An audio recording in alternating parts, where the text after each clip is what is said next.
When I was a sophomore in high school, I had a teacher for a finance class who talked about joy and happiness and how they're different things.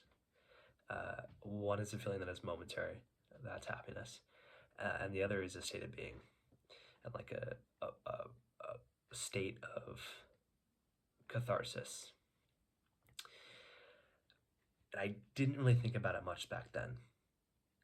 Uh, Maybe because back then I didn't really believe that any like depressive stuff or sadness was actually really true. I actually had the belief that if you just felt sad, just feel happy.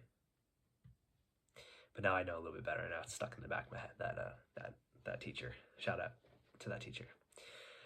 And the only reason I started thinking about it again was when I called my mother to talk about my classes and that I wasn't having fun doing my classes. And they're not exciting and they don't feel like it's my purpose and it's really hard and I'm struggling all the time. Something along those lines. And she said something which I think a lot of people say, especially older people, which is that if something's not hard, it's not worth doing. And I understand that to a degree, right? I know that something is usually harder when the reward out of it is better.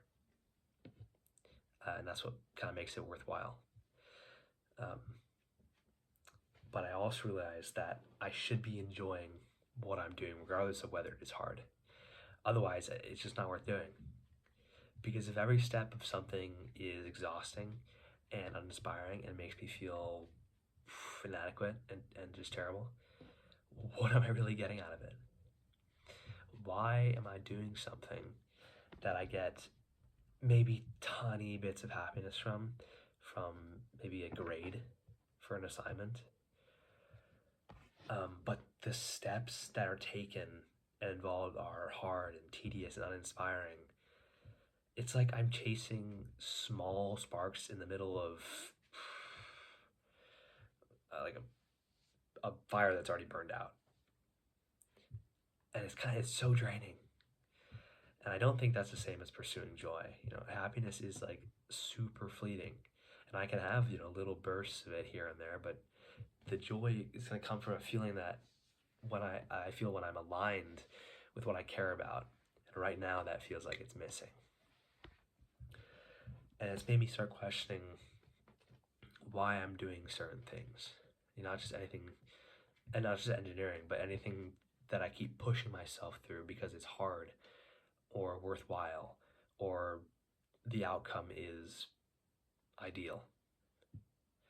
But hard shouldn't be an excuse to ignore whether something is meaningful and enjoyable. I can still respect the challenge and difficulty, but if the process makes me feel terrible all the time, maybe I'm missing out of the bigger picture. And sometimes I think as a society we confuse struggle with growth. We confuse discipline with fulfillment. That's a big one. And I don't want to make myself feel like I have to endure unhappiness just because something is hard. I don't really know exactly what joy and what living with joy is going to look like for me yet. Maybe it's small changes. Maybe it's rethinking about what I'm pursuing entirely. But I do know that I want to feel more than just momentary happiness. Like fleeting bits of happiness that I get when I accomplish something good or someone says good job for something that I hated doing, but I feel good now that I got a good grade on it. I want to feel like what I'm doing matters in a way that actually sustains me. And I think that's the first step is noticing when something is hard, noticing when it's unenjoyable, and giving myself permission to rethink it. And that's not, quitting because it's hard, quitting because you don't like it, because it's unenjoyable. Because at the end of the day, life is long and we get a finite amount of time to spend chasing fleeting happiness. And I want the things I do to feel like they build something and make me feel good and bring me joy. And don't drain me mentally and make me hate doing what I'm doing. If I want to chase joy and not just endure the struggle along the way to the goal of happiness, because if I'm taking the steps and at the top of the step I think is going to be something attached to happiness, I'm just lying to myself. That's all.